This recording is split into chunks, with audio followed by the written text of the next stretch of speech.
Hello dear friends, আজ তোমাদের সামনে একটা নতুন রেসিপি নিয়ে আবারও হাজির হয়েছি। দেখে বুঝতে পারছো যে গাজরেরই কোনো রেসিপি হবে, তো স্কিপ না করে তার জন্য পুরো ভিডিওটা দেখতে হবে যে কি রেসিপি হচ্ছে। গাজরের হালুয়া না গাজরের বরফি না গাজরের ক্ষীর, তার জন্য পুরো ভিডিওটা অবশ্যই দেখো। আশা করি প্রত্যেকের ভালো লাগবে। প্রথমে গাজরগুলোকে ছাড়িয়ে নিয়ে ভালো করে ঘষে ঘষে গ্রেট করে নিয়েছি। দেখো অনেকটাই বেশ গ্রেট করে হয়েছে। তারপর এই গাজর গ্রেট করাটাকে একটু কিছুক্ষণের জন্য খোলা অবস্থায় রাখবো। আর যে যে ইনগ্রিডিয়েন্টসগুলো লাগছে সেগুলো তোমাদেরকে বলে দিচ্ছি। তো আর লাগছে কিছুটা পরিমাণ কাজু, কিছুটা পরিমাণ আলমন্ড কুচি, কিছুটা পরিমাণ ছোট এলাচ আর কিছুটা পরিমাণ কিশমিশ। এখানে এলাচগুলোকে একটু চিড়ে নিতে হবে। তাতে কি হবে, যখন ঘিয়ে ভাজা হবে তাহলে ওর টেস্টটা ঘিয়ের মধ্যে চলে যাবে। আর একটা প্রধান ইনগ্রিডিয়েন্টস হচ্ছে আমুলের মিঠাই মেড।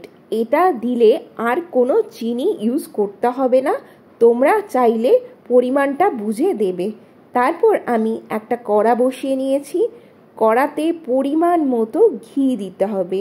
এটা পুরোটাই হবে ঘিতে, তাই একটু বেশি পরিমাণ ঘি দিতে হবে। আমার যেহেতু এখানে 4-5টা গাজর ছিল, তাই এখানে আমি 4 টেবিল স্পুন আমি ঘি ইউজ করেছি। তোমাদের যতটা গাজর থাকবে তোমরা সেই পরিমাণে ইউজ করবে। তারপর আমি এক এক করে ড্রাই ফ্রুটসগুলোকে একটু ভেজে নেব, কারণ ঘিয়ের মধ্যে যদি এই ড্রাই ফ্রুটসগুলো ভেজে নেওয়া হয় তাহলে টেস্টটা খুব ভালো আসে।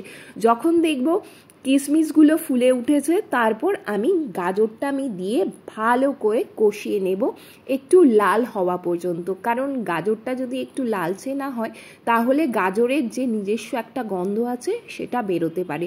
তাই কিছুক্ষণ ভালো করে ভেজে নেব। দরকার হলে একটু মিডিয়াম ফ্লেম করে ঢাকা দিয়ে ভেজে নেব। তারপর পরিমাণ মতো মিঠাই মেডটা দিয়ে দেব। তোমরা সেটা বুঝে দেবে তোমাদের কতটা গাজর আছে সেই পরিমাণে। আমার যেহেতু এখানে 5টা গাজর ছিল, তো আমি এখানে 4 টেবিল স্পুন মিঠাই মেড ইউজ করেছি। আমি আন্দাজ অনুযায়ী আমি দিয়েছি, তো তোমরা চাইলে তোমাদের মতো দিতে পারো। এটা কষিয়ে নিলেই তৈরি হয়ে যাবে গাজরের ক্ষীর বা গাজরের বরফি। গাজরের তো হালুয়া সবাই খেয়েছো, তো এইটা একবার ট্রাই করতে পারো। প্রথমে একটা প্লেটে ঘি মাখিয়ে নিতে হবে, তারপর ওই গাজরের ক্ষীরটাকে ঢেলে স্কোয়ার শেপে আনতে হবে। একটু ঠান্ডা হয়ে গেলে এটা তোমরা পরিবেশন করে খেতেও পারো। আমরা যেহেতু এটা বরফি করে খাবো তাই একটু কাটিং করে নিয়েছি। কাটিং করে উপর দিয়ে একটু কেশর ছড়িয়ে দিয়েছি। ওফ, দেখেই জিভে জল চলে আসছে। তো খাওয়া তো দূরের কথা, তো বাড়িতে তোমরা একবার ট্রাই করতে পারো। ডেফিনেটলি সবাই কিন্তু খুশি হয়ে যাবে। যার মন ভালো থাকবে না তারও দিল খুশ হয়ে যাবে। ভিডিওটা ভালো লাগলে প্লিজ একটু লাইক, কমেন্ট আর বেশি করে শেয়ার করো। চলো আজকের মতো টাটা।